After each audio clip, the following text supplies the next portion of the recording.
আজকে সমগ্র বাংলাদেশ সহ সারা পৃথিবীতে আমরা তাকে স্মরণ করছি, কিন্তু আমাদের মাথায় রাখতে হবে এই 25শে বৈশাখকে শুধুমাত্র আমরা যদি একটি মাত্র দিনের মধ্যে সীমাবদ্ধ রাখি, আনুষ্ঠানিকতার মধ্যে ওই একটা দিনই কবিগুরুকে আমরা স্মরণ করব, তাহলে কিন্তু আমরা রবীন্দ্রনাথকে তার যে দেখানো পথ, তার যে আদর্শ, সেখান থেকে কিন্তু আমরা বিচ্যুত হয়ে যাব। এবং আমরা বিচ্যুত হচ্ছি বলেই আজকে সারা পৃথিবীতে এবং আমাদের ভারতবর্ষে যে সংকট চলছে, তার থেকে কিন্তু আমরা কখনো পরিত্রাণ পাবো না। আমি মাত্র 3-4টে জায়গা, আমার রবীন্দ্রনাথ তার যে বাল্য জীবন, তার পারিবারিক জীবন, এই নিয়ে আমরা কোনো কথা বলবো না। কয়েকটা কথা আমি বলতে চাই। রবীন্দ্রনাথের যে দেখানো পথ, যা এখনো পর্যন্ত আমাদের কাছে অনুসরণীয় হতে পারে। প্রথম হচ্ছে, রবীন্দ্রনাথ ছিলেন মানবতাবাদী কবি।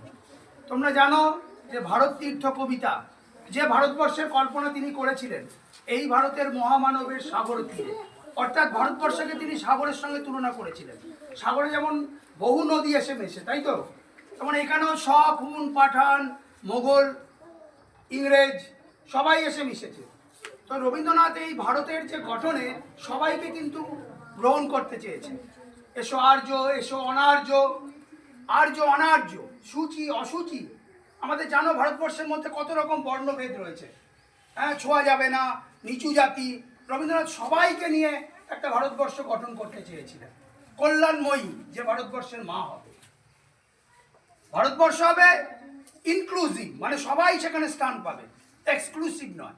অর্থাৎ ধর্মের নামে, বর্ণের নামে তাদের আমরা দূরে সরিয়ে রাখবো, সেটা কিন্তু সেই ভারতবর্ষ তিনি কল্পনা করেন। তাহলে রবীন্দ্রনাথের এই দেখানো পথ আমাদের মেনে চলতে হবে, সবাইকে গ্রহণ করতে হবে। জাত, ধর্ম, বর্ণ, সেখানে কোনো সংকীর্ণতার ঠাঁই নেই। রবীন্দ্রনাথ, তুমি জানো, ধর্মমোহ কবিতায় বলেছিলেন, ধর্মের দেশে মোহ এসে যারে ধরে, অন্ধ সে জন মারে আর শুধু মরে। অর্থাৎ ধর্মের ভিত্তিতে কেউ বলছে যে আমরা সংখ্যাগুরু, কেউ বলছে সংখ্যালঘু, এইভাবে নয়। আমাদের একটাই ধর্ম, সেটা হচ্ছে মানব ধর্ম।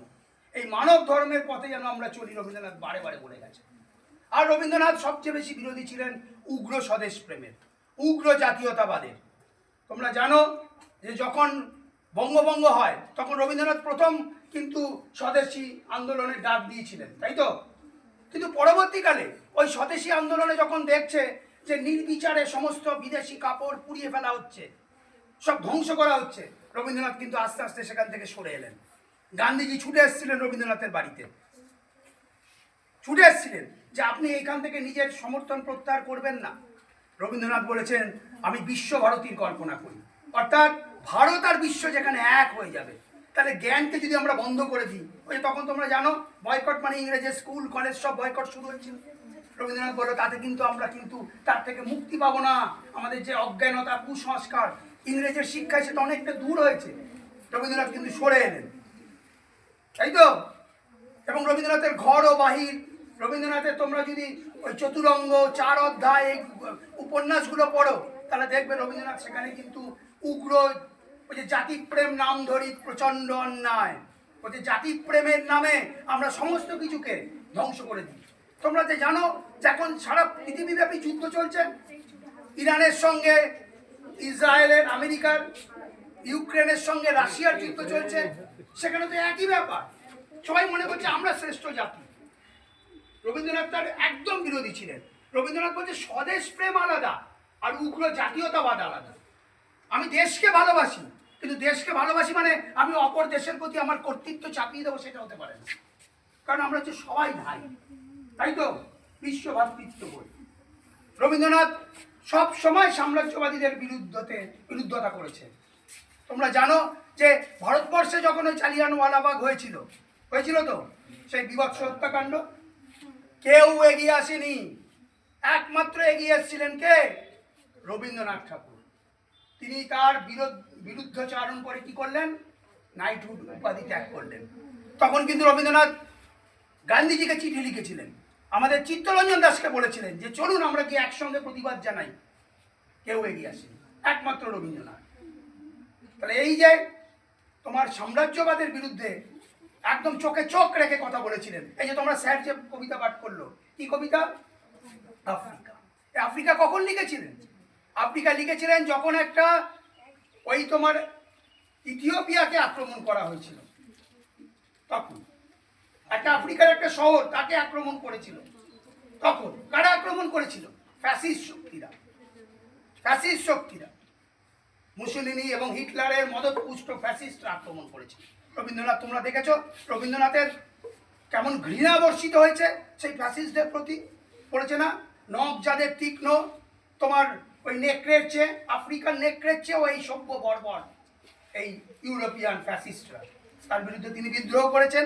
তাহলে ফ্যাসিস্টদের বিরুদ্ধে লড়াই, আজকে যে সারা পৃথিবী জুড়ে ফ্যাসিবাদ মাথাচাড়া দিয়ে উঠেছে। ফ্যাসিবাদ মানে কি? যে সব কিছুকে দখল করে নেব, নিজের কর্তৃত্ব প্রতিষ্ঠা করব। রবীন্দ্রনাথ অনেক আগে ফ্যাসিবাদের বিরুদ্ধে তার মতামত পোষণ করেছিলেন, বিদ্রোহ জানিয়েছিলেন, প্রতিবাদ জানিয়েছিলেন, দানবের সাথে সংগ্রাম করার জন্য আহ্বান জানিয়েছিলেন।